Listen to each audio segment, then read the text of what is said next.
the fact that he didn't play a joke on them. He's known for pulling pranks. He'll keep writing jokes for years. It was also very fun to play jokes on people. In 2016, when Brad Pitt was having the worst time, George Clooney was there for him. Every week, he called and showed up when no one else did. He was his only link to safety. But after 9 years, their friendship ended all at once. When George really needed Brad, he wasn't there. People close to Brad talked in whispers about stress, secrets, and something he knew but couldn't say. Then, in 2025, Brad finally spoke up. There was real news about George and Amal's marriage that he told everyone. George had been hiding the truth for years. George Clooney was born in Lexington, Kentucky, on May 6, 1961. Nina was his mother. She used to be a beauty queen and is now a city councilwoman in Augusta.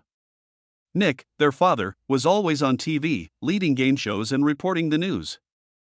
George didn't like that his family had to move around a lot in Kentucky and Ohio because of his dad's job. In 1974, they finally moved to Augusta, a small town with a little more than 1,000 people. The house they lived in was very big and old, where people talked about politics, Watergate, and the world at every dinner. George had a strong sense of right and wrong from a very young age and was always around people who had strong views. His dad told him over and over to always stand up to strong people and help weak ones. George thought about that idea a lot as he got older. There was more to George's family than politics. They were also well known. The singer Rosemary Clooney had a big hit in 1951 with "Come On to My House." She was his aunt. Around the world knew who she was by the time she was 19. She had been on magazine covers and appeared in White Christmas. Things didn't last though. In the late 1950s, when rock and roll took over, Rosemary's singing was out of style.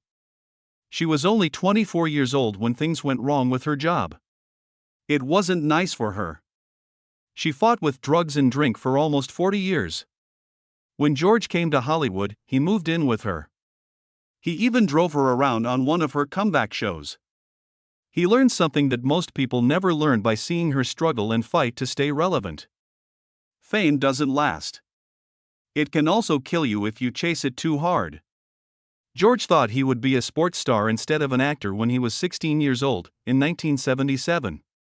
He tried out for the Cincinnati Reds baseball team because he was so good at both sports at Augusta High School. George really thought he could join the team after they won the World Series. He moved quickly, was smart, and could catch anything. But his arm wasn't very strong when he threw. He kept going anyway. He held a Louisville Slugger bat and swung it boldly, hitting ball after ball during his second tryout. Then there was a change. It hit him right in the head and then dodged just enough to hit him. Everyone laughed. That one pitch broke his dream. It taught me a hard lesson. His skills would not be enough to get him to the top. That day, he was done with baseball. George was raised in a very strict Catholic home. He was an altar boy at Blessed Sacrament School. He went to church, prayed, and did what the rules said. When he went to confession as a child, he told the priest that he had cheated on his wife, but he had no idea what the word meant. He kept going to different schools, like St. Michael's, Western Row, and St. Susanna. It was still very sacred, but it started to fade. In 1998, when he was 37 years old, George said he wasn't sure if he still believed in God or heaven. He said that his whole family was very Catholic, but he used to find it hard to believe. He slowly changed from a loyal altar boy to a man who questioned everything. By that time, it was clear that he had changed. Something scary took place when George was about 15 years old. One side of his face stopped working all of a sudden. He wasn't able to smile right. He had milk coming out of his mouth. He had been diagnosed with Bell's palsy. That's how his face looked for 9 months. That was his first year of high school, when looks are very important to kids. Every day, people made fun of George.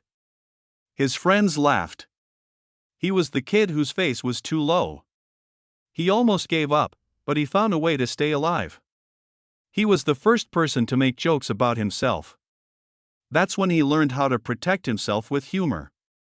After many years, he said that having Bell's palsy taught him how to make people laugh. And that funny bone became one of the best things about his job. Things didn't just get better after high school. George got a job selling shoes for women. It seemed easy at first, but it quickly turned into something he hated. A lot of women lied about what size shoes they wore. People with size 10 feet had to wear size 7 shoes, and George had to act like nothing was wrong. No one left a tip. Everyone was upset. It felt too personal to touch people's feet and deal with their denial, which was the worst part. He was changed by it. He knew how hard people would work to keep the truth from themselves. That job didn't just make him humble. In a way he couldn't forget, it made him feel bad. I moved to Los Angeles when I was 21 years old. He didn't have a bed, a car, or a job. He slept in his friend Tom Matthews' room on the floor of a closet. That small room was home for 8 months. He did a lot of hard work, like cutting tobacco, building things, and even selling insurance door to door. He took a bike ride across the city to get to show. He didn't give up, though. He learned how to do things in that closet. He always said it was the best time of his life. It wasn't easy, but it was real. That time will always connect him with Tom. And after all the hard work, every victory felt like a gift. George wasn't the only one who was tough because of the Bell's palsy. Made him play games. He was known for his tricks at Augusta High School. He pretended to be sick. He stuck a child's shoes to the ground. It wasn't just for fun. I had to stay alive. People were not laughing at his face when they were laughing at his jokes. Those years made him who he is today. That quick wit and sly grin were the start of it all. That same charm came through when he played Dr. Doug Ross on ER. But it came from being hurt. His first steps as an actor were not smooth at all. During 1978, he had a small part as an extra in the TV show Centennial. Just a face in the background, no lines. He got a part in a show called ER in 1984, but not the popular one. What a funny show about a hospital. After one season, it didn't do well, but that loss helped him get a part in the real ER years later. He got his next big break when he tried out for Thelma and Louise. 5 times, he tried. Brad Pitt got the part. The star, Gina Davis, forgot her lines during George's screen test because Pitt kept drawing her attention away. In the end, George told her on the plane, "I hate Brad Pitt because he got the part." It hurt to lose that. He didn't give up, though. He got a job as a worker on The Facts of Life in the middle of the 1980s. He fixed things, told jokes, and lived with some teenage girls. He worked as a bartender at night because the show didn't pay very well. His character had a strange past where they built hot tubs in Kuwait. George was one of the first people to be fired when the numbers went down. He was seen by directors as nothing more than a pretty face with a hammer. And being cast in those roles almost ended his playing career. Roseanne came next. George played Booker Brooks, who was in charge of the factory where Roseanne worked. Even though the show did well, George wasn't happy behind the scenes. In honor of the show's high ratings, the network sent a huge chocolate bar in the shape of a 1. George told Roseanne that they should break it up and send the pieces back. She agreed, but ABC was very angry when they saw the pictures. There was a big problem with something that was just a joke. George no longer had any chances with the network. In 1991, he was on the TV show Sisters as a detective. They made a steady income and did 40 shows, but it wasn't enough. What did he want? During breaks, he used the studio's cameras to make short movies behind closed doors to learn how to direct. He told no one. Behind closed doors, he was making plans to escape while joking around with the group. He knew this was it when the show ER came out in 1994. He quit his job as a sister and became Dr. Doug Ross. Everything changed at that time. The Kentucky jokester who had been having a hard time finally got a part that fit all the pain, charm, and humor he had built up over the years. George Clooney tried for years to become famous. By 1994, he was just another actor who had played a bunch of meaningless parts. Battle Academy, 1986, and Return of the Killer Tomatoes, 1988, were two strange movies he had made. Not many people would have thought he'd become one of the world's biggest stars. But when he read just one scene for the TV show something changed. The movie shoot was coming up in 5 weeks, and casting was going quickly. Clooney could have chosen a different NBC show about lawyers, but the writing for seemed better to him. They knew he was the one as soon as he left that interview. They didn't need to look again. That's how pediatric emergency doctor Dr. Doug Ross was born. He would go on to change the way people watched medical shows for good. Doug Ross was only supposed to be one of the doctors at first. People talked about him all the time after the show ran. They liked how he looked, how he behaved, and how he seemed hurt but caring. It was asked for more scenes between him and Juliana Margulies' Carol Hathaway in the test crowds. NBC quickly saw that each show was costing $13 million, which at the time was a huge amount of money for a TV drama. But it was worth it. Ratings shot up to 27 million watchers, and they kept coming back week after week. Even in 2009, when Clooney came back for a guest role in the last few shows, the price of a 30-second ad went from $135,000 to $500,000. It was that strong because of Doug Ross. But Clooney's fame didn't come from that part alone. He went on to take over Hollywood after that. Happiness did not come free, though. While making in 1996, Clooney also worked with Quentin Tarantino on From Dusk Till Dawn. The parts he did in the hospital during the week were very different from the vampire movie he was in.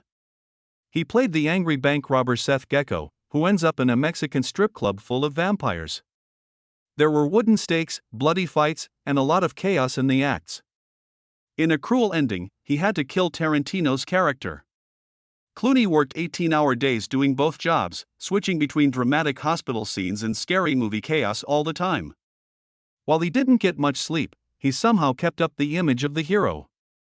He was making $25,000 an episode by season 3 of It kept going up as his movie business did, but all the filming wore him out in the end. After 5 years, in 1999, Clooney told the directors he was done. He wasn't ready to work on set for hours and hours. He wanted to pay attention to movies. The show gave him a classy way to leave. Doug Ross quit his job and went to Seattle. Fans were sad, but they knew what was going on. Clooney was no longer interested in TV shows. Clooney was always up to something behind the scenes, even when he wasn't starring. People knew about his tricks. For fun, he sent Meryl Streep fake acting lessons. Tents were full of fake snakes. One of his favorite people to go after was Juliana Margulies. What did he do at the 1996 Emmy Awards? Anthony Edwards gave an award together, and even though they were in the spotlight, they kept their charm. Clooney was nominated for 3 Emmys for but he never won one. His act was remembered by everyone. This was the start of a new type of TV fame that spread to movies, politics, and fame around the world. Clooney met Pitt on the set of Ocean's 11 in 2001, and a new era started. They used to be friends but then got into a joke war that lasted for years. They filmed Ocean's 12 in Lake Como in 2004 and Pitt gave it his all. He put up fake signs in and around Clooney's neighborhood telling people not to look him in the eye and to call him Mr. Ocean or Daddy Ocean. It was all over Italian media. Many people believed it. Later, Clooney said he couldn't do better than that, and he tried for years to get back at her. People all over the world talked about that joke for a long time. He kept that same bravery when he became a director. Clooney was in charge of making Confessions of a Dangerous Mind in 2002. Based on the true story of Chuck Barris, a game show host who said he was also a CIA killer. People were having a bad time behind the scenes, but Sam Rockwell played the star. Bill Hammond, who wrote the story, had been working on it for years. He was mad that Clooney changed a lot of the words without telling him. Kaufman said after the fact that he didn't think Clooney cared about the story's darker parts. Still, the movie got good reviews, 80% on Rotten Tomatoes, and Rockwell won Best Actor at the Berlin Film Festival. He never worked for a big company again, though. Then there was another fight in 2007. In this case, it's with the Writers Guild. Clooney said he rewrote almost the whole story for the football comedy Leatherheads. Yet, the Guild didn't agree with him and didn't give him screen credit. Clooney took a rare step because he was angry. He stopped being a full member of the WGA and became a financial core member. This let him keep working but took away his perks and the right to vote. Hollywood was shocked by that move. It showed that even a well-known person like Clooney could have a tough time with the system. He played a lead role in the 2009 war comedy The Men Who Stare at Goats, which was a bit strange. He played a man who thought he could control things with his mind. It made $69.1 million, but it cost $24 million to make. Not a big hit, but not a bust either. When it first came out in Venice, reviews were mixed, but over time, it became a cult favorite. But Up in the Air, in which he played a man who fired people for a job, was his biggest movie that year. He was nominated for his second Oscar for Best Actor due to that part. It was a big hit during the 2008 slump, when 10% of people were out of work. Some reviewers said it was his best work ever. He lost. Jeff Bridges won the award. The nomination, on the other hand, made Clooney known as a serious actor with a lot of character. This group was formed in 2007 by Clooney, his close friends Brad Pitt, Don Cheadle, and Matt Damon. They were called Not on Our Watch. Their job was to stop fights in places like Garford. They caught Clooney outside of the Sudanese embassy in Washington, D.C., in 2012 while he was protesting against violations of human rights. He was 50 years old at the time. Nick, his 78-year-old dad, was also sent to jail. Both of them were arrested and charged with acting in a disorderly way. It wasn't just for show. In the same week, Clooney had already talked to the Senate and met with President Obama. Then, in October 2025, Clooney, who was 64 years old at the time, did one of the most honest interviews of his life. He told Esquire that he had tried cocaine in 1982. Back then, he said, everyone made fun of it, but now he saw how dangerous it was. He said that it was often mixed with mannitol, which is a laxative for babies, and that people would do a line and then run to the bathroom. In other words, he said that there were times when he drank every night but never became hooked. He thinks back to making pot cookies with 20 friends and watching The Wizard of Oz while Dark Side of the Moon played in the background. All night, no one spoke. They didn't do anything until the sun came up. Clooney got into a fight with director David O. Russell in 1999 while they were shooting Three Kings. They had seen Russell yell at crew members, and one day he just couldn't take it any longer. He yelled, "You're a bully," and grabbed him by the throat. It turned into one of the worst fights ever seen on a Hollywood set. In an interview in 2024, Clooney still called him a miserable fiend. And said it wasn't worth it to work with those kinds of people anymore. In 2017, Clooney became mad at the press. A French magazine called Voici printed pictures of his twin babies, Alexander and Ella. He climbed up trees and fences to get these shots through the windows of his home in Lake Como. Clooney didn't hold back. He said, "The safety of our children demands it," and he meant what he said. The paper said that people were interested because they liked George Clooney. But for Clooney, it went too far and he never forgot about it. It got rough in 2024 because of Clooney. They held a $30 million fundraiser for Joe Biden a few weeks before he wrote a harsh opinion piece for the New York Times. He said he liked Biden, but it was time for someone else to run. After Biden's terrible showing in the debate on June 27, he thought he couldn't win in November. What he said hurt a lot. "With this president, we will not win in November." Biden dropped out of the race on July 21, just 11 days after Clooney's note. Clooney said afterward that Biden had done the kindest thing for someone else since George Washington. Trump did win the race in the end, though. It all began in 1991, when George Clooney and Brad Pitt were both vying for the same big part in Thelma and Louise. Pitt understood, though. At that moment, there was a quiet spark of competition. Things could have gone either way by the time they worked together on Ocean's 11 in 2001. But there wasn't any contact. Instead, something strange happened. Pitt pulled a prank on the shoot in Italy. He put up fake signs around town that said George only wanted to be called Daddy Ocean and that people shouldn't look him in the eye. People in the area believed him. Clooney wasn't mad, even though he could have been. Something strange happened with that joke. It made things easier. After that, their friendship grew stronger. By 2008, they were having full-on joke wars on the set of Burn After Reading. Pitt's trailer was set up with whoopee pillows by Clooney. He even had the Coen brothers film Pitt's emotions in secret. The cast and crew couldn't stop laughing during one scene, which took more than 3 hours to finish.